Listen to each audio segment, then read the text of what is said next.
Well, greetings again, everyone. It's a new update for the channel, which is very much overdue because basically I've just been busy making videos. I haven't done one of these since the end of February, and now it's mid-April, so usually I do these once a month, but now I've just been on kind of a roll getting things done. So that's a positive type of thing, and that makes for more things to talk about. So I'm going to try and make things as succinct as possible, which probably won't happen, but anything like that. Today is pretty hot out. Like, we're getting weather all over the place. It rains. It's like 50 degrees, 40 degrees, 70, 80 degrees. Today is a hot one.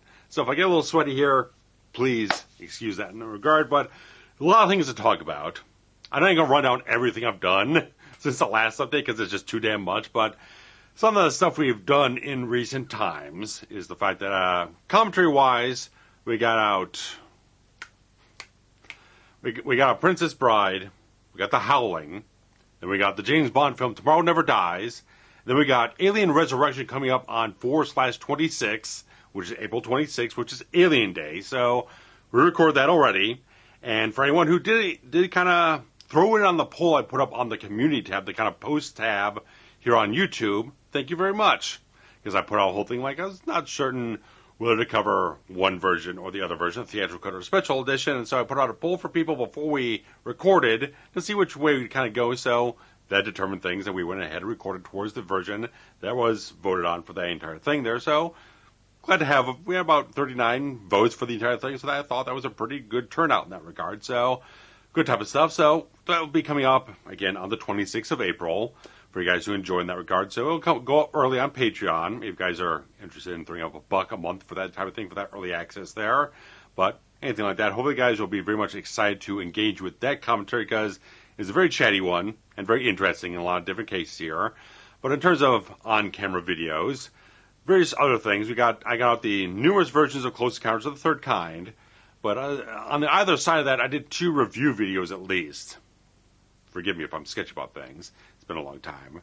But I decided to do one on Enemy of the State, the Tony Scott film, because it was kind of a point in time where it was like I think I was aiming to get up on the Star Trek 2009 video, and I just kind of wasn't quite feeling it. I kind of started into it, I was like, oh, it's not, just not feeling it at the time. So I kind of worked my way into doing the Tony Scott film instead.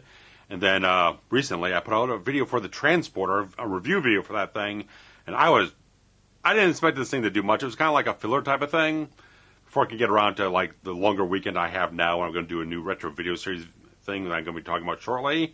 But I ended up just kind of like throwing the whole thing together, which became more of an ordeal because obviously it's a 20th Century Fox film, at least here in the United States, and a lot of Fox titles are no longer being pressed on Blu-ray or DVD or anything like that. So I had to kind of run around and find the thing on Blu-ray because I just had the original DVD release and nothing else. And so the fact is, I had to get the original Blu-ray, which obviously has the HD picture, which doesn't have the best, great transfer in that regard, so don't really go as much out of your way for it as I did. But I had to get it for the quality of the video, to get the HD video and stuff like that, so it's a little bit better than the SD stuff.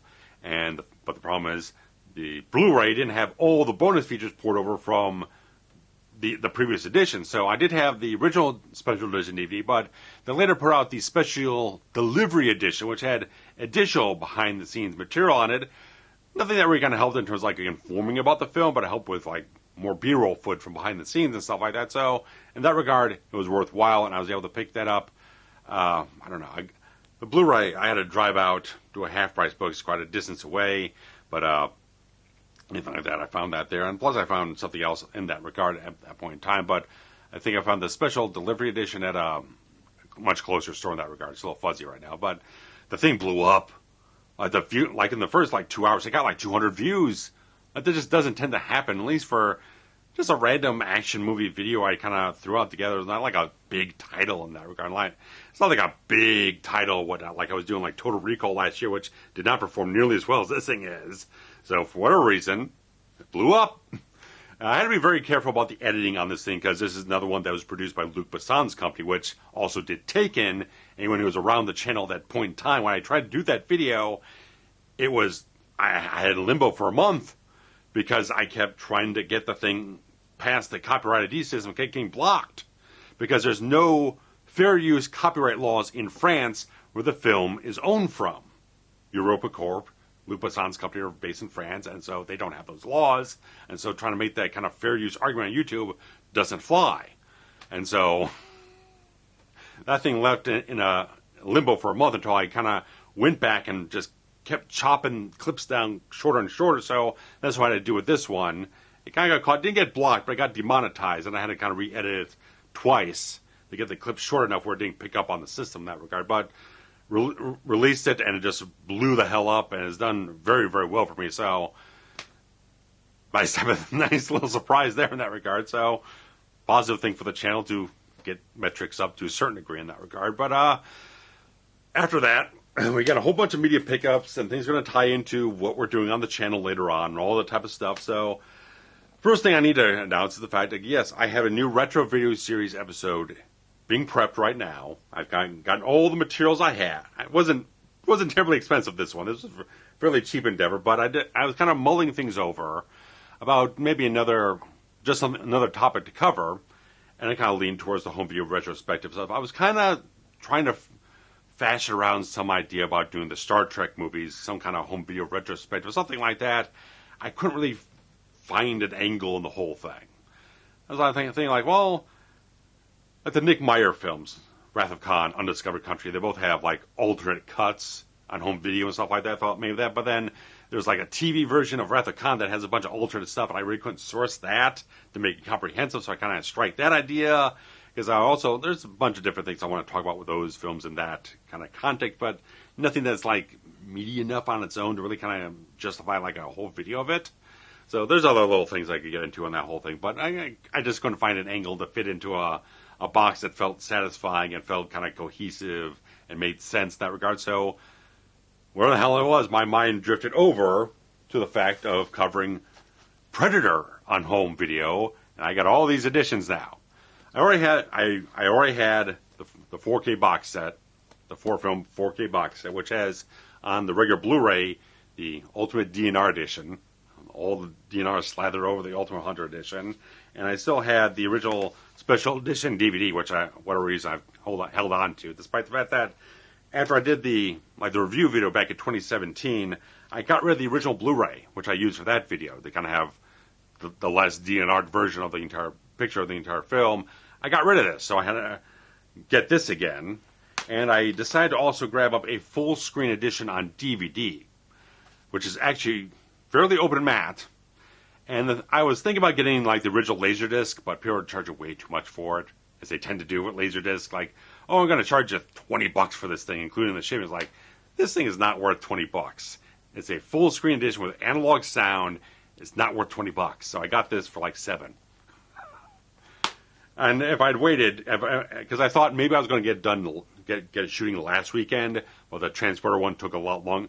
Not just the fact that the Transporter thing took longer, but I had a lot of other things I was doing over the weekend that sucked up a lot of time, so I didn't have time to even start on the whole thing. So, but if I know I was going to be much longer to get around to it, I could have found this for even cheaper at half-price books later on, whatnot. But I got the original Blu-ray, I got the full-screen DVD, I got the special edition DVD, I've got all this type of stuff, and I've got the widescreen Laserdisc, which I've had for years, so I'm pretty covered. In terms of like the transfers and the audio mixes that are required, I've got a whole bunch of things to talk about with this entire film, with a film that really does have interesting history. Of course, there's multiple sound mixes, and of course all the different phases of trying to be represented well on home video, with some of the grainy visuals and some of the film stock was loaded in some places that was the wrong film stock for certain shots or some other things. It's a little bit of a complicated film visually to kind of refine the best ways possible on home video, so I felt like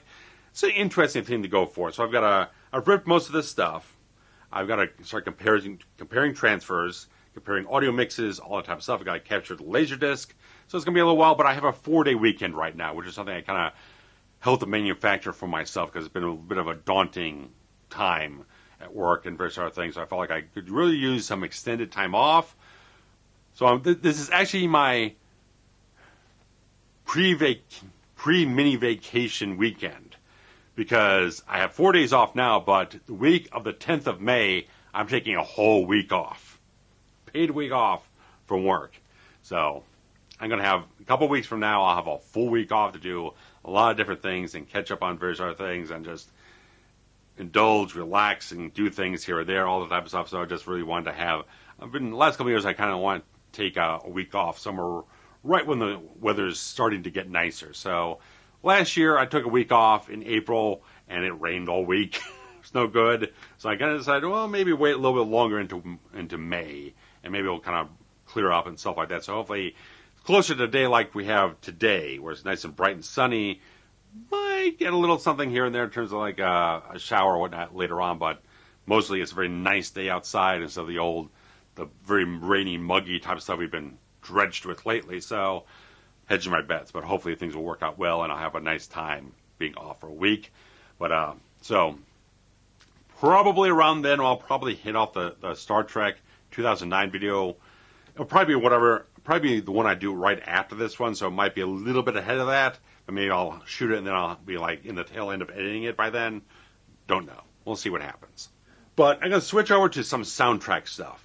Good soundtrack stuff. Because when I was going to pick up the Transporter Blu-ray, I said, well, if I'm driving out this far, maybe because I ordered it for pickup. I want to make sure. I wasn't going to just drive out there and find out you don't have nothing. I wanted to make sure because I ordered it before Steve arrived to record our commentary tracks a couple of weeks ago, and then I drove all the way out there to pick the thing up, I think, that night or the next day or something else like that. So, yeah, it was right after dinner I ended up driving all the way out there to grab the whole thing. But looked around and actually found the CD soundtrack for Hard Target, because I just rewatched the 4K from Kino Lorber, and was like, oh, yeah, no way I'm not grabbing this one. Like, yeah, I've been digging on this one a little bit here and there, because a lot of the kind of Southern guitar tracks and stuff like that, Graham Revell did the whole thing, really kind of catch on to me and stuff like that. It's a really damn good piece of work from him. Really good type of thing. I really appreciate Graham Revell's work, like the Crow soundtracks, the Riddick stuff, various other things I've grabbed up here and there. Does a really good job.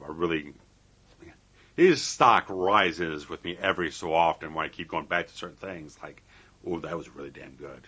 Did a really good piece of work on the whole thing. So I double checked to make sure there wasn't like an expanded release or something else like that out there before I grabbed this up, but that was not the case. This is the one and only soundtrack release I could find, and so definitely grabbing this up was a very good type of thing. And the sound quality I found to be very, very nice on the whole thing. So if you're definitely a fan of the film or Graham Revell's work, this is a very good soundtrack to grab for your collection.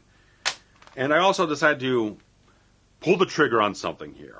I had my wish list on Amazon for ages and ages and ages, even though I wasn't really going to intend to buy it from Amazon, but I just have it on there just in case. But it's an Entrada soundtrack for Star Trek IV: The Voyage Home. Now, some people don't quite care for the soundtrack, the music they put together for the film as much. So that's been one of the things that's kind of like, it's not one of my favorites, but it's very distinct. I love the film. I've said before, it's my favorite Star Trek film.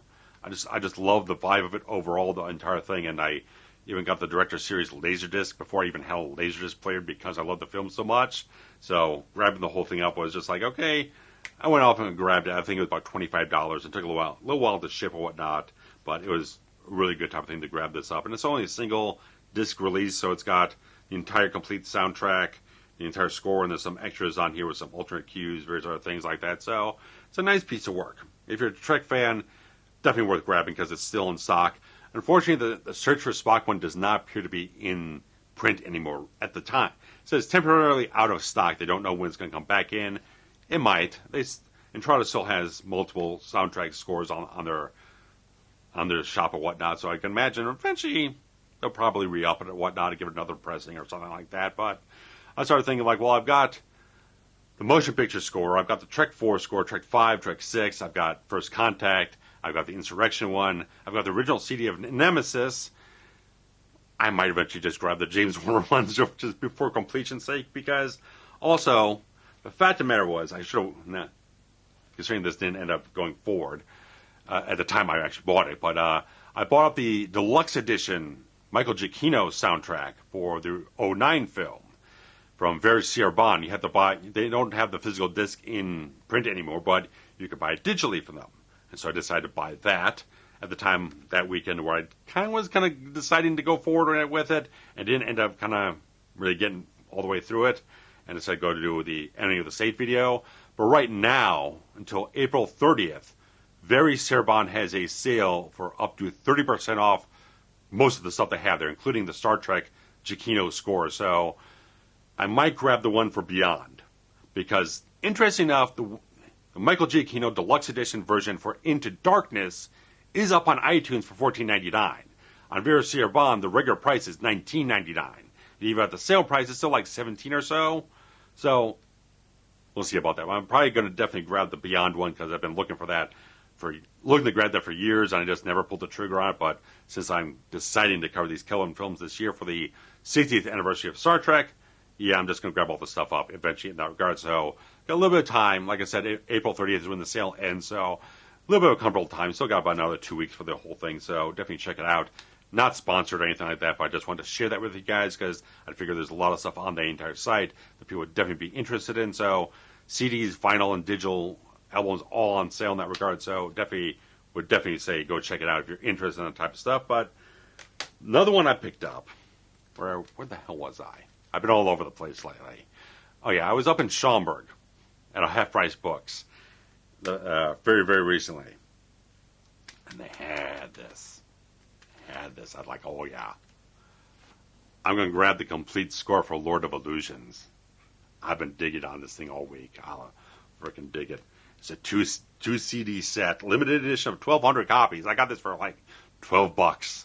That's a steal, man. For a limited edition soundtrack that I don't know when this got published. I don't know when it says 2011. Long time out of print by now, but yeah, for that type of price, like, real good stuff. I really love it. Despite the fact I have said that even the video I made about 6 years ago, I used to be like super jazzed about the film, analyzing. There's some flaws and detriments in the film. Some things aren't executed quite as nicely or something else like that, but I'm just endlessly fascinated by Lord of Illusions. There's just something, there's a film nobody else makes. This detective noir, supernatural thing, where there's magic and all these different things. Like, it's such a unique film. And I love it so much because of all those interesting qualities, interesting characters, the concepts overall. And the score is so fantastic for Simon Boswell. Such just like grand operatic stuff. It's like same sort of thing you would have gotten from Hellraiser, but it's still that big lush type of thing. I'm just like, oh man, I love the sound of this thing. Like, I would give anything to get more horror films like that. That type of big breadth of all that kind of scope. Not really scope, but just kind of bombastic, kind of big and whatnot. It's kind of like, it's just like having a grandeur about itself in that regard. So Clive Barker kind of thinks big in that regard. And I appreciate Lord of Illusions. They got the 4K last year, and now they're getting the soundtrack here. That's fantastic. I love it so much. Oh, hits the spot for me so damn much in that regard. But that's all the soundtrack stuff for now. But that's some good stuff. I picked up some other CDs for Fierce Music stuff, but not really much to talk about here. But let's talk about the fact that last time I did an update was prior to my birthday in February. And one thing I kind of said hopefully I was going to get was the thing I actually did get. And that was the complete series of Star Trek, the original series, on Blu-ray. The entire set here, all this type of stuff in this. Packaging I'm not too crazy about, but one of the cases, it is what it is. I waited too long because I was really kind of hoping to more kind of get that steelbook set, even though it is kind of still stacked discs. It's more in a proper Blu-ray size case, I believe, and stuff like that, but hell with it. I now have pretty much all the Star Trek I want. I've got the original series on Blu-ray. I've got Next Generation on Blu-ray, including the individual, movie-length versions of, the Best of Both Worlds, Redemption, Unification, Chain of Command, All Good Things, all that type of stuff. I've got all of Deep Space Nine on DVD. I've got all of Voyager on DVD. I've got Enterprise on Blu-ray. I've got Prodigy on Blu-ray. I've got Season 3 of Picard on Blu-ray. So that's all the Trek I like. I've got all the movies on Blu-ray. The only one I don't have up on 4K is Beyond It, because I got a Target special edition Blu-ray thing. So if I can get a 4K of that on kind of a cheaper price, I might grab that before I do that review later on in the year. But just the fact is, I don't need to pay for Paramount Plus now. I got it all now. Just pop it in a disc. I'm fine. I'm fine. That's the bliss of physical media. It's like, I don't have to perpetually pay for the damn freaking service. I now own it. I paid for it once, and now I have it. I have it for as long as I want it. All that's probably thousands of hours of Star Trek I can watch without having to pay another fee ever again. It's fantastic. That's freedom, baby. Freedom. So just having this is like kind of the last major cog I had to have, because I've never watched like all the original series. Next Gen was always my show, 100%. That was like the second family to me. I watched it over and over again throughout streaming services, Hulu and Netflix, stuff like that, to the point where I just realized I spent so much money just to pay for the option to watch this every single month. I might as well just buy the Blu-ray. So that's what I did, and that started this entire domino effect towards this point. So now I got everything that I need, and so I can just watch all the original series whenever I want to and go through all the bonus material. I did have season 1 a couple years ago, back when I doing the Wrath of Khan video, which was like fucking 7 years ago, which is forever now. But I eventually sold it. I don't know why the hell I did, but whatever the case is, now I've got everything. It ain't going nowhere. It's staying right where it's at. So great type of things in that regard. But all this other stuff, because a lot of the stuff, there's some other stuff here we're covering in commentary soon, because let's kind of roll down what we're doing up to this point. Because like I said, we've got Alien Resurrection coming up on the 26th of this month. But next month, this is not stuff I have. This is stuff that Steve offered to me, because we're going to be covering it for a 30th anniversary. We'll be covering Twister. He also gave me his still packed in cellophane version of Twisters from a few years ago, 4K and stuff like that. So we're not covering the second one, but I figure, hey, might as well just give it to me for that whole thing for context if I want to check that out too. So I've never seen the film, so I'm going to watch it in a due time for us to cover it next month. So we're going to cover Twister early on in May, and then we're going to go off and start doing a little bit of thing for some new Stephen King films. They brought some new adaptations last year. We're going to cover them. We're going to cover The Long Walk in May, and then the following month we're going to cover the new version of The Running Man, which I did buy because I saw it in the theater back in November. It's the last thing I've actually seen in the theater. I haven't been back to theater since November because I've been busy. So busy. Because like I said, I just kept rolling through and doing thing, one idea after another. I kept jumping on things because I kept jumping on things because I got 2 days to do things. I had 2 days off to do things and get stuff shot and work on things here and there. So I just kept cranking stuff out. So I didn't take off to go see Project Hail Mary or something else like that. I just didn't have the time. So this is the last thing I've seen in the theater to this point. So grabbed this whole thing. I grabbed it off on a Barnes & Noble because I had a $5 reward certificate that I've been just waiting to use on something.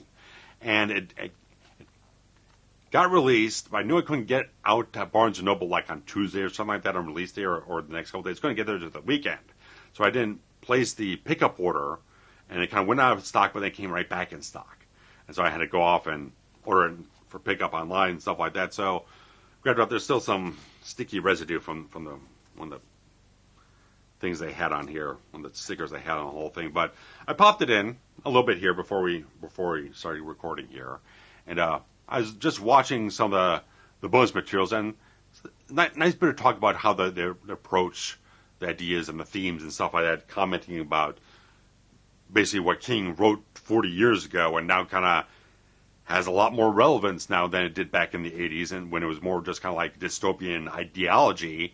Now there's a lot more stuff that feels a lot more closer to home, and so a lot of stars and the cast and the crew and whatnot kind of talking about that type of things. And one of the featurettes, there's apparently a lot of featurettes. There's a couple of deleted scenes, the whole thing. There's a comedy track on the whole thing. There's a bunch of the interstitials and ads for the different shows from the world of Running Man and stuff like that. So they crammed in a lot of different stuff on the whole thing, costume test and Sun's compilation, various other things. So they packed us with a fair amount of bonus material on the whole thing. So ahead of when we actually cover this in June, I'll definitely go through much more of it and get a much more fuller picture of all that type of stuff for as much as it offers in that regard. But interesting things to talk about the entire thing in due time. But we'll save those kind of discussions for the time when we want to talk about it.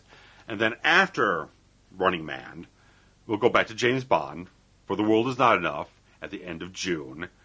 And July, July. You guys are going to like July. I almost forgot July. July, we kind of cooked this one up. We're going to do From Dusk Till Dawn and Sinners. The nice little double feature that has a little bit of a, like a lot of people compared Sinners back to From Dusk Till Dawn in terms of like its structure and stuff like that, how it kind of flips on a dime from genre to genre and kind of a midpoint in the entire film. So I figured, what the hell? Let's just cover them and stuff like that. So From Dusk Till Dawn's had this 4K kind of release, kind of hovering in Nowheresville. Apparently, it's like up on streaming services. You can get VOD or whatnot, but the actual disc release has not come around yet. Some people are just kind of waiting and seeing when the hell someone's going to just drop it on a disc or whatnot. So we'll see if it comes around at that point in time. I feel like it's a bit of a tight window for, unless like whatnot, like they're going to drop it real quick or whatnot. It's not going to be like a Scream Factory release or something like that. But like Paramount or Lionsgate or whatnot are going to drop it and just like announce it like 4 weeks ahead of time or something like that. But we'll see what happens in due time in that regard. So we're going to cover all that type of stuff. Then August, like I mentioned in one of the recent updates, we're doing the John Carpenter Cheese Fest of Escape from L.A. and Ghost of Mars. And then from that point onwards, we got other stuff planned, but I figure I'll wait until we're closer to those dates to discuss more of the slate in that regard. But I did post all the entire things we have on the entire slate up on Patreon if you want to back us there to get a little more of an extended preview of what's coming up throughout 2026. But guys, one of the other things is the fact that we got the Black Phone 2. I decided to grab this one up because we were kind of talking about covering this one as well. Having this one kind of penciled on the slate in that regard. And I also threw this in for a little bit of the bonus features before we recorded here. And a lot of good stuff. Just like how because they had one regarding the entire cast, the entire thing. And I love the cast on the entire film. It's just a really remarkable piece of casting overall. The actors in Black Phone 2 are phenomenally good. And just having Cargill and Derrickson and Joe Hill and various other people discussing the talent of these people is so very important in how they approach their characters and the dynamics of the cast. It's a very good featurette. And just like all the entire things of kind of the ideas of the characters' dynamics and stuff like that, how they kind of like different actors kind of had certain shared personality traits in terms of familial connections of their characters and kind of help to create the entire synergy amongst everyone and like that. So grab this one up. I think I've grabbed all this stuff and I don't remember where I grabbed it from. Let me see. One thing I did grab up here that was pretty much well on sale. But yeah, I grabbed this one up off of Amazon because I think it went down. It was like a coupon or something like that. Yeah, there's a little bit of a coupon for this one on Amazon, so I grabbed this one up because it went down. Like, that's probably one of the best prices you're going to see for this thing for quite a long time. And getting the 4K edition with the Dolby Vision and all type of stuff and good type of thing. So, really good type of thing. We're definitely going to be covering this in due time in that regard. But also, something that did have a nice little coupon. Nice arrow title that decided, well, this thing dropped below $20 with this coupon. I felt like, well, yeah, let's go ahead and grab up Cobra on 4K. Because why the hell not? I already had the old Scream Factory edition on Blu-ray, which came out many, many years ago. And they ported over all the bonus features from this version to the Arrow version, so I feel like I'm not losing anything. I'm just gaining stuff, and it's like $18. That's a steal for an Arrow title, absolutely. And this has been out for a good long period of time here, but it's got new custom artwork, all the bonus materials on the back. Interesting enough, it says on here there's supposed to be TVs and trailers. Well, it says teaser trailer, theatrical trailer, then it says TV spots and trailers. There are no TV spots on the disc, so some did a misprint on that regard, but this thing's got a booklet, and it's also got another one of their posters on the whole thing. And scissors with a pizza, as it is. And Bridget Nielsen on the back, and a whole bunch of essays and photos and nice little things here and there about the entire thing. Still with a giant explosion behind them. You know, we got to have that for the 80s. And, of course, we got the fold-out poster. This was back when they were still doing the glossier prints. Now they've gone to much more of a matte stock for these things, but you got the original, the full-on Billy Rosewood Cobra poster for your wall, and then the new artwork on the reversal side. So, If I put this on the wall, I do feel like Billy Rosewood in Beverly Hills Cop 2, don't I? It really makes me feel like it. Dirty Rosewood. But, yeah, I threw the disc in. I mainly was spot checking the entire Dolby Vision grade and the transfer of the whole thing, and it looked pretty nice. I just fine grained for the entire thing. And I think the sharpness definitely exceeds the previous Blu-ray from Screen Factory, because they did a 2K scan of the original film elements, which people believe was just the inner positive. This is all from the original negative. And they include more audio tracks on this thing, because I think just the Screen Factory version has a 5.1 audio. This is a 2.0 stereo, a 4.0 track, and a 5.1. So flipping back and forth between the 4.0 and the 5.1, watching some action scenes of the whole thing, and didn't find much of a difference. Certainly, maybe if someone does have a subwoofer, it would probably make a difference in that regard, but I didn't feel like there was any kind of difference in terms of the quality of the mix or the kind of dynamics of the whole thing. So I felt like it was pretty comparable overall in the whole thing. So I don't think it'll make a whole hell of a lot of difference in that regard, but just the fact that it really does look really good. I was definitely looking at, again, like I said, action sequence, especially the climax, with the great Rick Waite photography and the whole thing, like the shadows and the colors and the reds and all the type of stuff really just looks beautiful in the whole thing. So I think that this transfer does a really good service to the visual quality of the film, and it's just presented as well as you could possibly ever want it to. So if you're definitely on top of this film, you really like this whole thing. I love it for the vibe.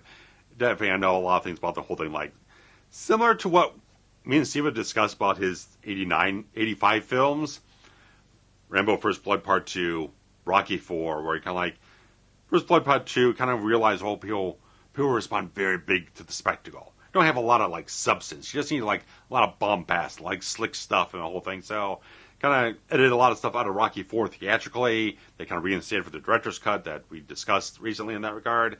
So I feel like with Cobra, a lot of stuff that we've heard about since there's a work print out there. There's a work print out there somewhere. This one does have a TV version, which has some little extra stuff, but not too substantive. Probably a work print has much more like subplots and threads and stuff like that. It's a little bit more expanded film in that regard. But apparently, I feel like a lot of that mentality he was carrying over from 85 comes in 86, where he's looking, this thing's like, we can cut a lot more of the substance out and kind of just stick to the splashy visuals, the action, the kind of spectacle and stuff like that. And I have that kind of carry it to big box off in that regard. And it did make pretty good bank on the whole thing, but it's not one of those really kind of had that kind of staying power that the Rocky films, the Rambo films, stuff like that really kind of had for himself. Had a lot of money, but didn't quite have the best reaction from critics, stuff like that. Didn't really have that kind of push to kind of like get another Cobra film or something else like that out here or there and everywhere. So it's an interesting type of thing that could definitely be examined, but I don't think any of the original film elements kind of probably still exist for him to go back and re-edit it. If he wanted to do it, he probably would have done it by now with stuff like this here and there. So it would have been nice to have the work print, a work print version of it on the disc, but it's probably too much for bad quality to really kind of master it in that regard. So they felt like the TV version was the best one to grab, because it probably doesn't have, work print might have some temp music they don't have clearance for and stuff like that, and the quality wouldn't be that good. So they opted for the TV version. They kind of grab it from old broadcast master tape from the 80s and early 90s and whatnot. So anything like that. So I thought it looks very good. I might get rid of the Screen Factory one. It probably will sell pretty decently with the slipcover. It's in good condition. I'll see what I want to do about it, but anything like that. I did a video on it way back in the day. There'd be a trend to the commentary for it, so I don't foresee myself kind of covering it again any type of way. So I think that's pretty much closed. It's just like one of those films. Is like, I just feel like Cobra is kind of like that thing you think about when you think like an 80s action film. When people are like thinking like a throwback type of thing, where it's like vibrant, splashy visuals, and kind of slick action here and there, but not a lot of substance. Cobra is very much in that, right in that sweet spot of that type of thing. Even though I'm not saying it's the best thing possible, it's not Die Hard, it's not what else you want to throw on there, a Lethal Weapon 2 or something else like that, but it's one of those things like it just has that, again, it's right on the pulse of 1986 in that regard, just like exactly the vibe, the look, the style, all that type of stuff, the soundtrack, all that thing. So it's the right formula, but it doesn't make the actual best film possible, but it still has a very high entertainment value for myself. But I've been watching the Daredevil Born Again Season 2. Now, anyone who remembers anything from a year ago when I was talking about it, I felt Season 1 was a patchwork because they started shooting the whole thing. I think it was the writer's strike happened, all the type of stuff, the actor's strike. They had a break, and they kind of reviewed footage like, oh, we need to rework this thing and bring in a proper showrunner and rejigger things. So they kind of kept some of the stuff they did before. They had to rework some other things and kind of. So it's like it just a lot of clunky stuff in Season 1 that maybe not feel the greatest about it. And it was just like I was like, after this I don't feel like I'm gonna watch Season 2. But then they had to go ahead and give my girl Kristen Ritter her character back of Jessica Jones, and like she's coming back to Daredevil Born Again Season 2, and I can't not watch it. And let me tell you, it almost doesn't matter that she's coming back. She's not back yet. We're 5 episodes in of a 10-episode season. She's not back yet, and it almost doesn't matter because, damn, it's freaking great. It's so goddamn good. Like, every episode is like it's appointment television for me. And, like, that's something that just doesn't exist anymore. But I have to watch it. I have to be there as soon as possible when it drops at 8 p.m. Central Time on Tuesdays. I have to be watching it. That's as much of a excelling praise you could possibly give to anything. It's like I have to watch it as soon as it's possible for me to watch it. So I'm just hooked every episode. Just incredible. Just great storytelling. Sharp type of stuff. It's very cohesive. You can definitely feel the exact straight line where they're trying to go for and the push forward with a lot of emotional weight, a lot of great stuff, a lot of themes overall. Just like it's a really damn good show. And so, but I'm still like every episode. She's showing up this episode. When is she showing up? Because they made her such a hook on the marketing. Like she is coming back because they know Kristen Ritter as Jessica Jones has a very strong fan base. Very much so, and she has been so vocal about coming back to that role because she absolutely loves the role. She loves the fans of the role, all that type of stuff. So she's been in every single trailer, all that type of stuff, saying, yeah, she's coming back.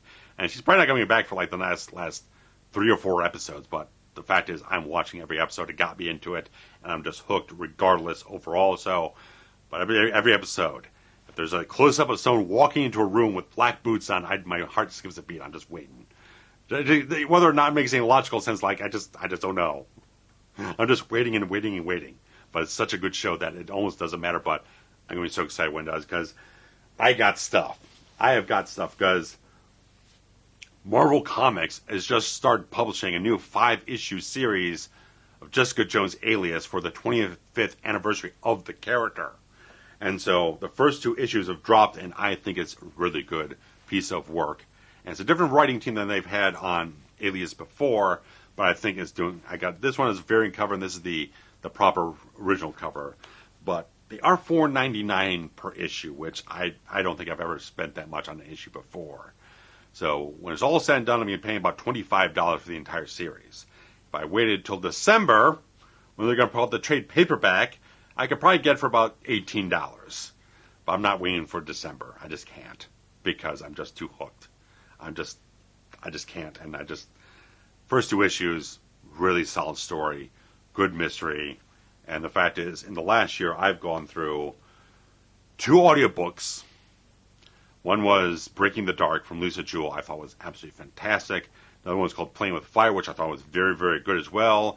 I've gone through recently, picked up the Gail Simone trade paperback, The Variants, Jessica Jones. This was very good. This is very, very good. Might have been better if it had at least one more issue to decompress the story a little bit more. But overall, I thought it was a very strong piece of work. Really just moments in this thing really hit me because I just know the character so very well from the series and all that type of stuff. And I can make it into the comics continuity. Oh, good type of stuff. It's been so advantageous for me to go through all this stuff, learning where all this other media's taken the character since then, because apparently that's coming up in the series. Like in the comics and all the other stories, she's married to Luke Cage. They've had a daughter. Recent trailer says she has a daughter now. So all these things I've been reading and following in the last year to build this character up that has made it such a strong emotional connection for myself into her character. I'm just so glad that this stuff is actually being part of the character now, because since Kristen Ritter last portrayed the character in the Netflix series, she's had a kid. She's become a mother. So I can just see, like, she probably, I know she went through Breaking the Dark. I know she's gone through a couple of these stories and just probably really connected with a lot of these different ideas and themes. So I just feel like that was just an absolute must. I just knew that that would have to be something that happens with her in the character now to progress her to somewhere else than where she was before. So I just absolutely love so much what that's coming up as. I did grab up the first 2 volumes of the original run. I haven't gotten through them. I did kind of got through the first story and I found it a little underwhelming. Maybe there's more of a continuation later on in further issues in the first volume. Because the first story, it feels like she gets involved with a mystery, but then kind of gets forced out of the mystery and she doesn't get to resolve the case. It kind of gets government people come in, they kind of deal with this thing, and you go over here and you don't deal with this. It felt a little underwhelming. So it was just the first story, but it wasn't the strongest story. I've definitely gone through much stronger stories that she's been involved with, all these different mediums, and so I felt like that was the first story of the Alias comic was not the strongest thing to kind of splash into, and all that type of stuff, but prevent myself from going on and rambling on for too long. All the stuff has been very, very good for a large part. I'm just excited for whenever she comes back on my screen. Somehow I'm going to lose it at some point in time in that regard, but I'm just very excited for her to come back in the role. It's just going to kill me. As you can probably see, I've got posters, all my Jessica Jones posters on the wall. I can't. It's been like 10 years loving this character more and more since I've even gotten into all these other mediums for being into them and stuff like that. So, even though none of the comics are licensing her likeness or whatnot, but I always hear her voice when I'm going through these comics and trying to grasp onto her inflections of how she would portray these moments of the character. So it's very much rings true. And a lot of the writing is all very consistent. From where I started off with the Netflix series and going back into all the comics and stuff like that, it's very good type of stuff. It's just very much a strong characterization across all the writing from everyone involved and all these different things that has been Jessica Jones. Really good type of stuff. So I'm very excited where things are going now, all the type of stuff. So guys, that's about all I have. I did kind of get through one audiobook, which is the Star Wars Shadows of the Empire Legends Unabridged Edition recently. A couple weeks ago, I finished it up. I listened to the abridged version a lot of different times over the years, because it came out back in the 90s. And so, listening to the unabridged version with Mark Thompson, who's just the king of Star Wars audiobooks, just all the voices he can create for all these characters, like, it's just impeccable. His Palpatine is immaculate. It's exactly Ian McDiarmid. It's like everything. It's exactly from the interpretation from Return of the Jedi. You couldn't tell the difference. You put him and McDiarmid stuff next to each other, you wouldn't tell us a different actor at all. Great type of stuff. Just like so much good stuff. I was very much impressed. And some of the stuff is actually improved from like when I did listen to the Air Day Empire stuff, which came out, those audiobooks came out many, many years ago. He's definitely improved a lot of things. Like his Lando Calrissian's improved a lot. Various other things here and there. Some of his female voices have improved here and there and stuff like that. But all that type of stuff, it's like listening to, experiencing the book all over again. Like it's a brand new type of thing. Because there's so much chopped out for those abridged versions, you don't even know. But so it's just like the default version, but it's a very long one, but it's definitely worthwhile if you like that era of Star Wars. So guys, just want to throw that in there. So it's still a long video, but I packed it full. I tried to say as much as I could without starting over myself too fucking much. So guys, take a breath. I'll be working on the Predator Retro Video Series thing, the home video history, this weekend. And like I said, we'll get up the Alien Resurrection commentary by the end of the month. And we'll try to pepper in some other things here and there as you go along and stuff like that. So guys, thanks very much for joining me on this update. If there's anything you're very much excited about in terms of the media pickups, things I've discussed here, all those different things, I'd like to hear your thoughts about that type of stuff. So comments help the channel. Liking the video helps the channel. Hyping the video helps the channel. Also, Super Things feature. If you're anything monetarily to the channel along with Patreon, and subscribing if you haven't, and sharing links around also helps to grow the channel in a great way. So guys, thanks very much. Take care. Bye-bye.